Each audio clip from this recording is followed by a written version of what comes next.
संसद के दोनों सदनों में विपक्ष का हंगामा। राज्यसभा की कार्रवाई दिन भर के लिए स्थगित। लोकसभा में सहायता प्राप्त जननीय प्रौद्योगिकी विनियमन बिल पर चर्चा।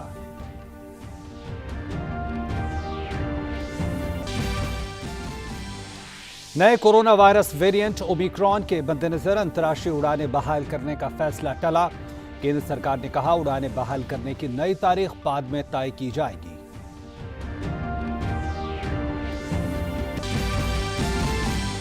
जम्मू कश्मीर के पुलवामा जिले में मुठभेड़ में सुरक्षा बलों ने जैश ए मोहम्मद के 2 आतंकियों को किया ढेर। सेना का तलाशी अभियान जारी।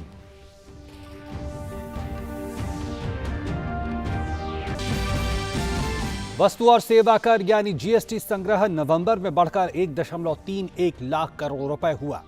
जीएसटी के 1 जुलाई 2017 को लागू होने के बाद यह दूसरा सबसे बड़ा संग्रह।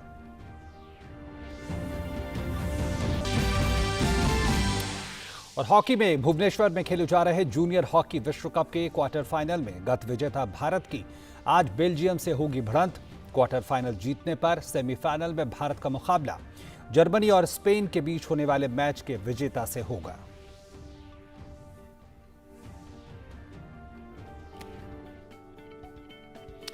नमस्कार, इस वक्त की तमाम ताजा तरीन खबरों के साथ हम हाजिर हैं। मैं हूं ओम प्रकाश और खबरें विस्तार से।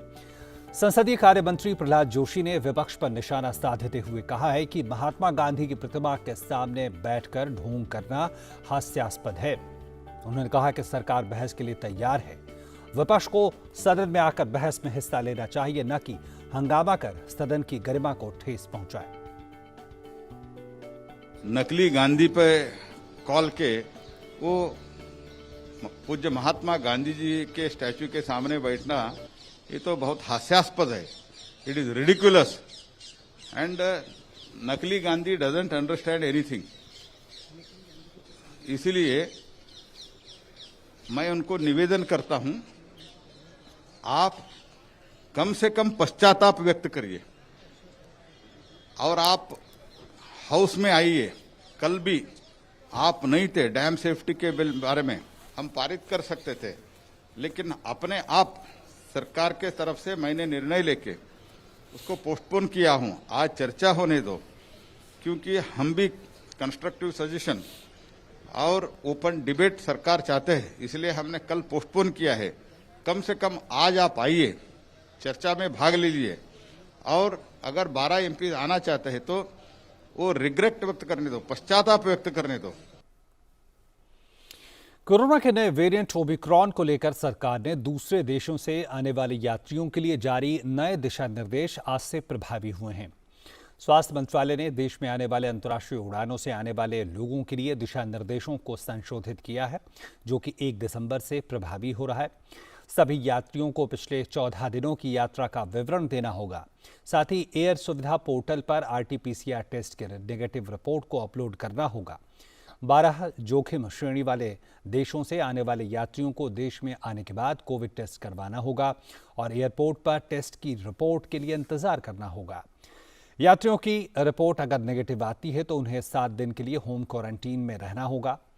फिर 8वें दिन एक बार फिर से टेस्ट करवाना होगा और फिर नेगेटिव रिपोर्ट आती है तो अगले 7 दिनों के लिए उन्हें खुद अपने स्वास्थ्य की निगरानी करनी जरूरी होगा। जोखिम श्रेणी वाले देशों को छोड़कर अन्य देशों के यात्रियों को हवाई अड्डे से बाहर जाने की अनुमति होगी और उन्हें 14 दिनों के लिए अपने स्वास्थ्य की स्वयं निगरानी करनी होगी। 12 जोखिम श्रेणी वाले देशों में यूनाइटेड किंगडम सहित यूरोप के देश, दक्षिण अफ्रीका, ब्राजील, बोत्सवाना, चीन, Mauritius, New Zealand, Zimbabwe, Singapore, Hong Kong और इजराइल शामिल हैं।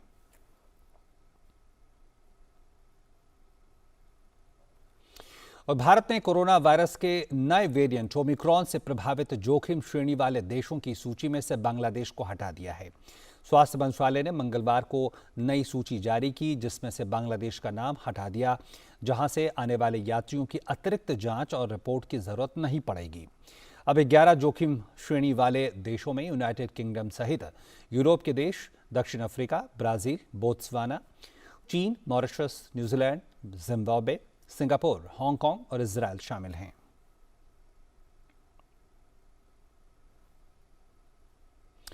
महाराष्ट्र सरकार ने अंतर्राष्ट्रीय उड़ानों के साथ साथ घरेलू यात्रियों के लिए नए कोरोना वायरस वेरिएंट ओमिक्रॉन से उत्पन्न जोखिमों के मद्देनजर नए दिशा निर्देश जारी किए हैं।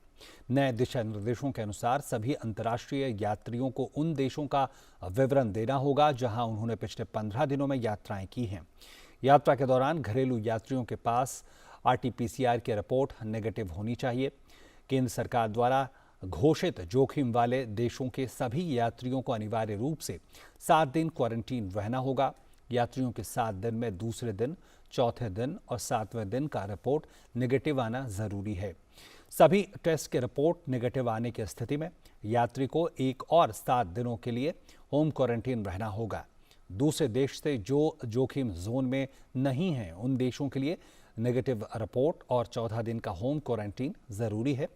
देश के भीतर के यात्रियों के लिए RT-PCR रिपोर्ट 48 घंटे में नेगेटिव जरूरी या फिर वैक्सीन की 2 डोज रिपोर्ट होनी चाहिए। अगर किसी ने गलत जानकारी सरकार को दी तो उसके खिलाफ मामला दर्ज होगा। दुनिया की प्रमुख अर्थव्यवस्था वाले देशों में भारत की आर्थिक वृद्धि दर चालू वित्त वर्ष की दूसरी तिमाही में सबसे तेज रहने पर भाजपा प्रवक्ता सैयद जफर इस्लाम ने प्रेस वार्ता करके ये कहा कि कोरोना महामारी ने पूरी दुनिया की अर्थव्यवस्था को प्रभावित किया है। इस भारतीय अर्थव्यवस्था भी इससे अछूती नहीं रही, लेकिन इस दौरान प्रधानमंत्री नरेंद्र मोदी ने देश हित में जो फैसले लिए उसका परिणाम दुनिया के सामने है। जफर इस्लाम ने यह कहा कि पीएम मोदी के दृढ़ फैसलों के कारण ही भारतीय अर्थव्यवस्था आज मजबूत स्थिति से आगे बढ़ रही है।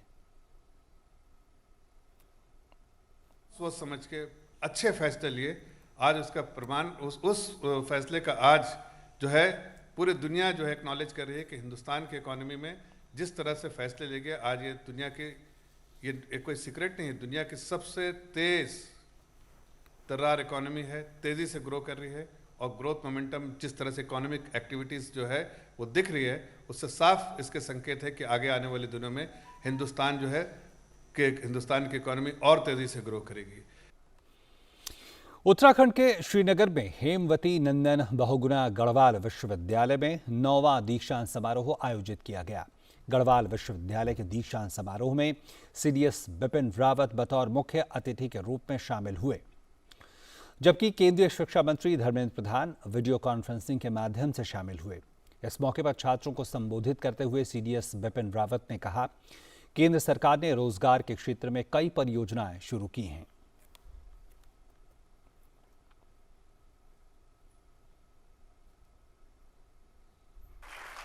You can do human service to mankind and to our nation and particularly to people of this state if you can become job givers. Go in for starting your own startups. The government is giving wholesome opportunities to enable you to begin your own career as an entrepreneur and then become a job giver. This is very important. And all of you who are graduating from here should take advantage of the knowledge that has been acquired by you, the learning process that you have adopted, and therefore see how best you can contribute to the welfare of this state and to your country. और दीक्षांत समारोह को संबोधित करते हुए केंद्रीय शिक्षा मंत्री ने कहा कि नीति आयोग ने हेमवती नंदन बहुगुणा गढ़वाल विश्वविद्यालय को हिमालय क्षेत्रों का बहुआयामी शोध का कार्य दिया गया है, जिससे काफी लाभ होगा। आज का दिन वास्तव में एक महत्वपूर्ण दिन है क्योंकि आप सभी राष्ट्र निर्माण यात्रा पर निकल रहे हैं। मुझे यह बताते हुए खुशी हो रही है कि नीति आयोग ने हेमवती नंदन बहुगुणा विश्वविद्यालय गढ़वाल को भारतीय हिमालय क्षेत्र पर बहुआयामी शोध करने के लिए Indian Himalayan central universities consortium 2020 का कोऑर्डिनेटर नियुक्त किया है, जो कि वन हिमालय के विषय को आगे बढ़ाते हैं। मुझे विश्वास है कि कंसोर्टियम हिमालयी राज्यों की कृषि, पर्यावरण का अनुकूल पर्यटन के विकास, रोजगार के अवसर का सृजन तथा जल संरक्षण के क्षेत्र में अपनी महत्वपूर्ण भूमिका निभाएगी। उत्तराखंड के मुख्यमंत्री पुष्कर सिंह धामी ने देहरादून में शहीद मेजर चित्रेश बिष्ट के आवास पहुंचकर उनके परिवार से मुलाकात की। उन्होंने कहा कि हमें उत्तराखंड के सभी शहीदों पर गर्व है। सबके आंगन की पवित्र माटी सैन्य धाम पहुंचेगी। हमारे वीर बहादुर जवान हमेशा हमारे स्मरण में रहेंगे। हमें गर्व है मेजर चित्रेश बिष्ट पर, हमारे उत्तराखंड के सभी शहीदों पर, जिन्होंने अपनी देश की रक्षा के लिए, हमारे देश की रक्षा के लिए, देश की एकता के लिए, देश की अखंडता के लिए अपने प्राणों का बलिदान दिया है। और सबके आंगन की जो पवित्र माटी है वो सैन्य धाम पहुँचेगी और हमेशा हमारे ये वीर बहादुर सैनिक जिन्होंने देश के लिए अपनी शहादत दी है वो हमारे हमेशा स्मरण में रहेंगे, हमारी आने वाली पीढ़ियों के स्मरण में रहेंगे।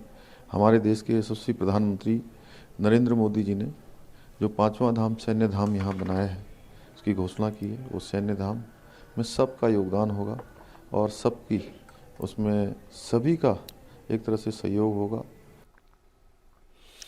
देश के कई भागों में सामान्य से भारी बारिश की संभावना व्यक्त की गई है। मौसम विभाग ने कहा है कि उत्तर पूर्व मानसून अभी भी सक्रिय है, जिससे कई भागों में अक्टूबर महीने जैसा बारिश हो सकती है। Rainfall is expected to be normal to above normal over major part of the peninsular India, especially the area which is affected by northeast monsoon. That means northeast monsoon will continue to be good in December, just like it has been in month of October and November. And you can expect rainfall even becoming above normal over east central India, covering some parts of, or most parts of Odisha and adjoining areas. वहीं दिसंबर और जनवरी के महीने में इस बार कड़ाके की ठंड पड़ने की आशंका है। भारतीय मौसम विभाग में डीजीएम एम महापात्रा ने कहा कि देश के कई भागों में दिसंबर से फरवरी के बीच सामान्य से कम तापमान रहने की संभावना उन्होंने व्यक्त की है। ये आगामी सर्दियों के मौसम दिसंबर 2021 से फरवरी 2022 के दौरान उत्तर पश्चिम भारत के कई हिस्सों, दक्षिण और उत्तर पूर्व भारत के अधिकांश हिस्सों और हिमालय के तलहटी के कुछ क्षेत्रों में न्यूनतम तापमान सामान्य या सामान्य से अधिक होने की संभावना है। उत्तरी आंतरिक प्रायद्वीप के कुछ हिस्सों में न्यूनतम तापमान सामान्य से नीचे रहने की संभावना है। देश के अधिकांश हिस्सों में अधिकतम तापमान सामान्य से नीचे रहने की संभावना है। केवल उत्तर पश्चिम भारत के कुछ हिस्सों और उत्तर पूर्व भारत के अधिकांश हिस्सों को छोड़कर जहां अधिकतम तापमान सामान्य या सामान्य से अधिक होने की संभावना है। और मुंबई में फिर से भारी बारिश को लेकर अलर्ट जारी किया गया है। मौसम विभाग ने आज मुंबई में भारी बारिश की आशंका जताई है। मौसम विभाग के मुताबिक बुधवार को मुंबई और उसके आसपास के इलाकों में भारी बारिश हो सकती है। उत्तरी गुजरात और उत्तर पश्चिम महाराष्ट्र में भारी बारिश को लेकर चेतावनी जारी की गई है। मौसम विभाग की तरफ से जारी पूर्वानुमान के मुताबिक पालघर, ठाणे और मुंबई बारिश से सबसे ज्यादा प्रभावित हो सकते हैं। एक चक्रवाती तूफान शनिवार सुबह आंध्र प्रदेश और ओडिशा के तटों से भी टकरा सकता है। इस तूफान के कारण इन दोनों राज्यों के तटीय इलाकों में भारी बारिश की संभावना है। मौसम विभाग के मुताबिक उत्तर पूर्वी राज्यों में भी 5 से 6 दिसंबर को बारिश की आशंका है।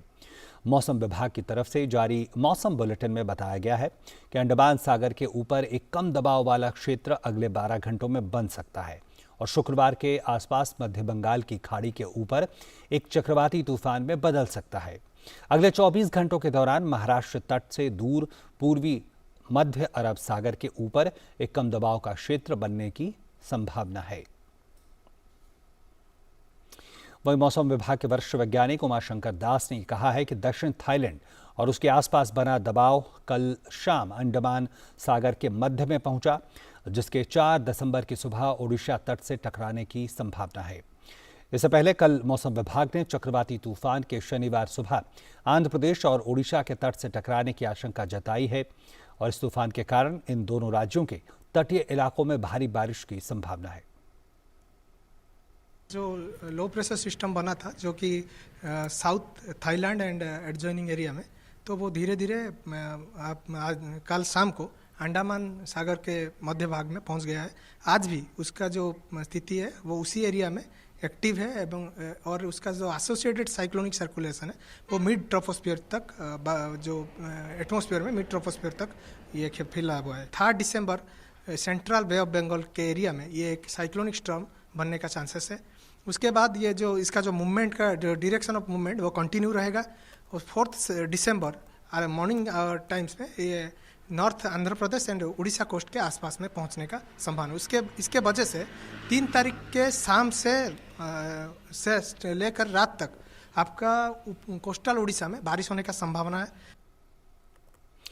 और नागालैंड में हॉर्नबिल फेस्टिवल शुरू हो रहा है और उससे मुख्यमंत्री कार्यक्रम को संबोधित कर रहे हैं। सीधे ले चलते हैं। Festival is a team efforts. The government of Nagaland and its various departments, community organization, entrepreneurs, even management teams with youths, civil societies and stakeholders work enthusiastically in organizing the events. We are constantly endeavoring to add new future to the festival, from events to infrastructure. The Hornbill Festival celebrates the Naga way of life. It showcases our unity and reflects our aspirations for real peace. It amplifies the energy, vibrancy, and a newfound ambition of the Naga people. Dozens of platforms have attained international recognition and has succeeded in propelling Naga soft power beyond our borders. The icing on the cake is the Hornbill Music Festival, which is the country's biggest music event. This festival alone creates thousands of employment avenue in multiple sectors and provide opportunities to the locals. The success of the event has positively impacted the local economy, and the benefits of tourism economy is beginning to reach the grassroots through our policy of land of festival. With a mini hornbill in every corner of the state, this 22nd edition of the festival will be celebrated in 6 districts of Nagaland. To our guests, I invite you to not only limit yourself to the event here, but discover and explore all the other exciting activities we have to put together for you. I challenge you to take part and participate in the indigenous games, sports, indulge in the Naga cuisines, songs and dance, arts and crafts, folklore, and much, much more. Once again, I heartily welcome you to the celebration of the 22nd edition Hornbill Festival 2021. I also extend our appreciation to our guest of honor, His Excellency Mr. Nor Gielung, Ambassador of Israel today, Honorable Consul General Madam Melinda Pavek, and Mr. Manfred Auster, Consul General of Germany, for gracing the occasion and joining the celebration. And to all our friends and well-wishers who have come from far and near, thank you for coming. We are glad you came. I wish all citizens a happy Hornbill Festival and hope that each one of you will have a wonderful Nagaland experience. Thank you. God bless. Kuk Nalim. Jai Hind.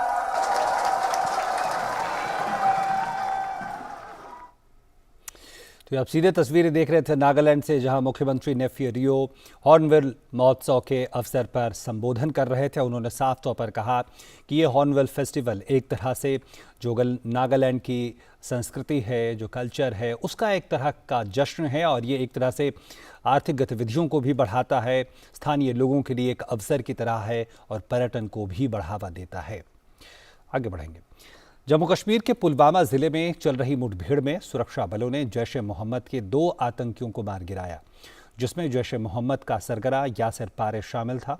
Pulwama जिले के कस्बायार इलाके में आतंकियों की सूचना मिलने के बाद आज तड़के सुरक्षा बलों ने इलाके को घेर लिया। सेना और पुलिस की संयुक्त टीम मौके पर पहुंची और आतंकियों की तरफ से गोलीबारी के बाद मुठभेड़ शुरू हो गई, जिसमें सुरक्षा बलों ने 2 आतंकियों को मार गिराने में कामयाबी पाई। सेना का तलाशी अभियान जारी है।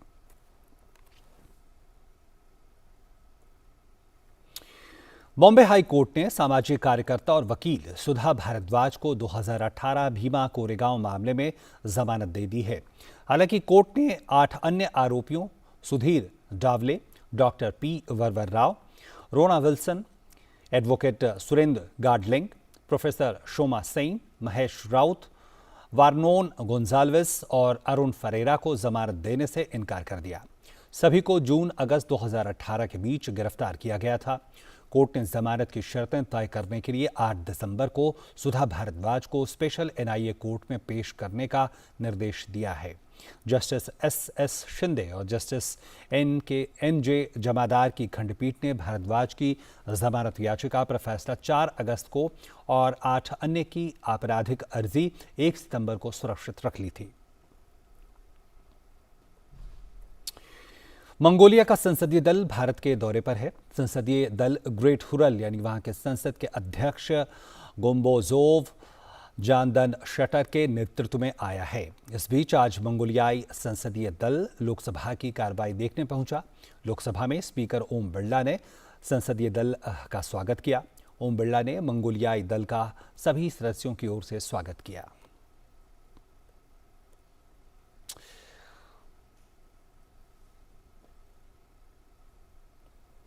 सीमा सुरक्षा बल आज अपना 57वां स्थापना दिवस मना रहा है। भारत पाकिस्तान और भारत चीन के बीच हुए युद्धों के बाद बीएसएफ का गठन 1 दिसंबर 1965 को एक एकीकृत केंद्रीय एजेंसी के तौर पर किया गया था, ताकि इस फोर्स की बदौलत भारत की सीमाओं और उससे जुड़े मामलों की सुरक्षा सुनिश्चित की जा सके। वर्तमान में बीएसएफ की 188 बटालियनें हैं और ये 6385.36 किलोमीटर लंबी अंतर्राष्ट्रीय सीमा की सुरक्षा करती है, जो दुर्गम रेगिस्तानों, नदी घाटियों और हिमाच्छादित प्रदेशों तक फैली है। स्थापना दिवस के मौके पर परेड और अन्य कार्यक्रमों का आयोजन किया जा रहा है। प्रधानमंत्री नरेंद्र मोदी ने बीएसएफ के स्थापना दिवस पर बीएसएफ परिवार को बधाई दी है। ट्वीट संदेश में उन्होंने कहा है कि स्थापना दिवस के मौके पर बीएसएफ परिवार को बधाई। बीएसएफ को उसके साहस और पेशेवराना अंदाज के लिए व्यापक रूप से सम्मानित किया जाता है। ये बल भारत को सुरक्षित करने की दिशा में महत्वपूर्ण योगदान देता है और संकट और आपदाओं के समय में कई मानवीय प्रयासों में भी सबसे आगे है।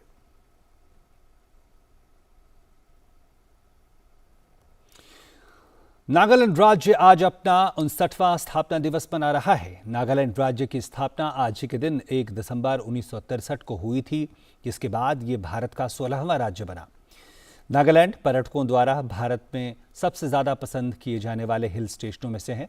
राष्ट्रपति रामनाथ कोविंद ने नागालैंड के स्थापना दिवस के मौके पर राज्य के नागरिकों को बधाई दी है। अपने संदेश में उन्होंने कहा है कि नागालैंड के लोगों को राज्य की स्थापना दिवस पर बधाई। नागा जनजातियों की समृद्ध संस्कृति और परंपराएं हमारी विविधता में एकता को समृद्ध करती हैं।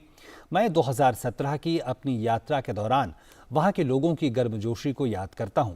राज्य के लोगों और राज्य के उज्जवल भविष्य के लिए मेरी शुभकामनाएं।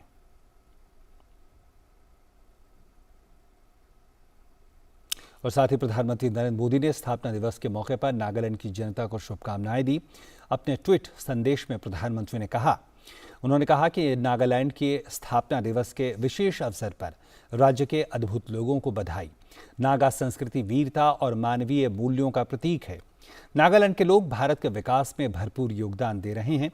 मैं आने वाले वर्षों में नागालैंड की प्रगति के लिए प्रार्थना करता हूं। वस्तु और सेवा कर यानी जीएसटी संग्रह नवंबर में बढ़कर 1.31 लाख करोड़ रुपए हो गया है, जो लगातार 5वें महीने 1 लाख करोड़ रुपए से ऊपर है और त्योहारी मौसम की तेजी को दर्शाता है। जीएसटी के 1 जुलाई 2017 को लागू होने के बाद ये दूसरा सबसे बड़ा संग्रह है। अक्टूबर 2021 में सकल जीएसटी राजस्व 1,31,526 करोड़ रुपए रहा, जिसमें CGST 23,978 करोड़ रुपए, SGST 31,127 करोड़ रुपए, IGST 66,815 करोड़ रुपए और उपकर 9,606 करोड़ रुपए है। इस बार लगातार दूसरे महीने GST संग्रह 1.30 लाख करोड़ के ऊपर रहा है। दिल्ली में अब पेट्रोल सस्ता होगा। दिल्ली सरकार ने पेट्रोल पर वैट घटाने का फैसला किया है। पेट्रोल की कीमतें करीब 8 रुपए प्रति लीटर तक घटाया गया है। दिल्ली सरकार ने पेट्रोल पर वैट को 30% से घटाकर 19.40% कर दिया है। नई दरें आज आधी रात से लागू होंगी।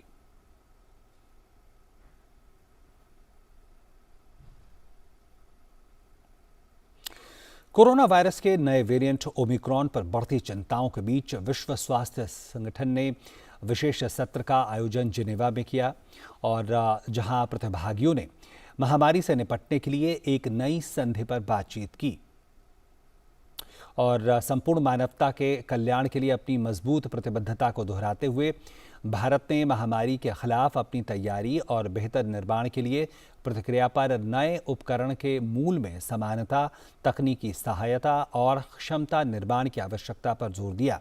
इसे लेकर भारत ने अपनी रचनात्मक भागीदारी का आश्वासन दिया। संयुक्त राष्ट्र में भारत के स्थायी प्रतिनिधि इंद्रमणि पांडे ने कहा कि भारत का मानना है कि विकासशील देशों के में सार्वजनिक स्वास्थ्य का बुनियादी ढांचा पूरी तरह से विकसित नहीं है और इसके लिए अंतर्राष्ट्रीय समर्थन की जरूरत है। साथ ही भारत ने सदस्य देशों की क्षमता निर्माण के लिए तकनीकी और वित्तीय सहायता के प्रावधान पर ध्यान केंद्रित किए जाने पर जोर दिया।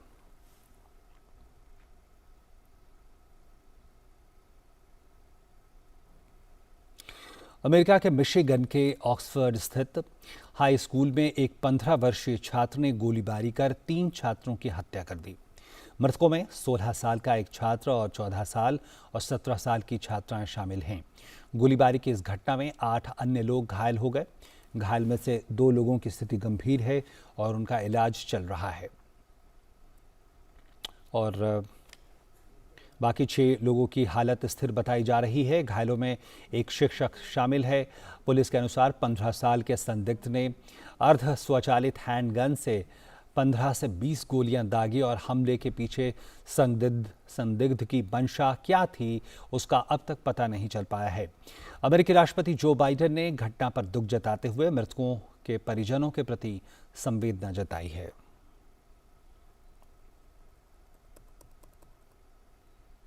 आज विश्व एड्स दिवस है। इस वर्ष का थीम असमानताओं को मिटाने और एड्स का अंत करें हैं। हर साल 1 दिसंबर को पूरी दुनिया में विश्व एड्स दिवस मनाया जाता है। इसके पीछे मुख्य उद्देश्य एड्स के बारे में जन जागरूकता बढ़ाना है।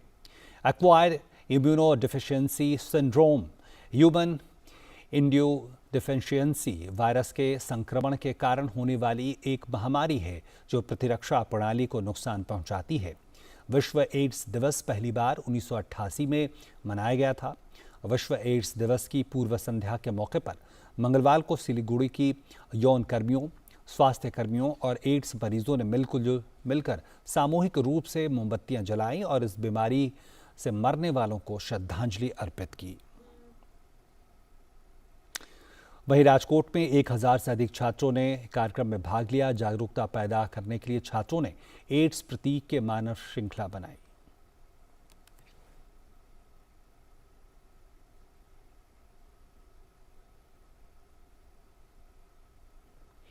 आज से शुरू हुए BWF वर्ल्ड टूर फाइनल्स में भारत के किदाम्बी श्रीकांत ने अपने पहले ग्रुप मैच में जीत दर्ज की है। ग्रुप बी के इस मैच में श्रीकांत ने फ्रांस के तोमा जूनियर पोपोव को 21-14, 21-16 से मात दी। श्रीकांत को यह मैच जीतने में 42 मिनट का समय लगा।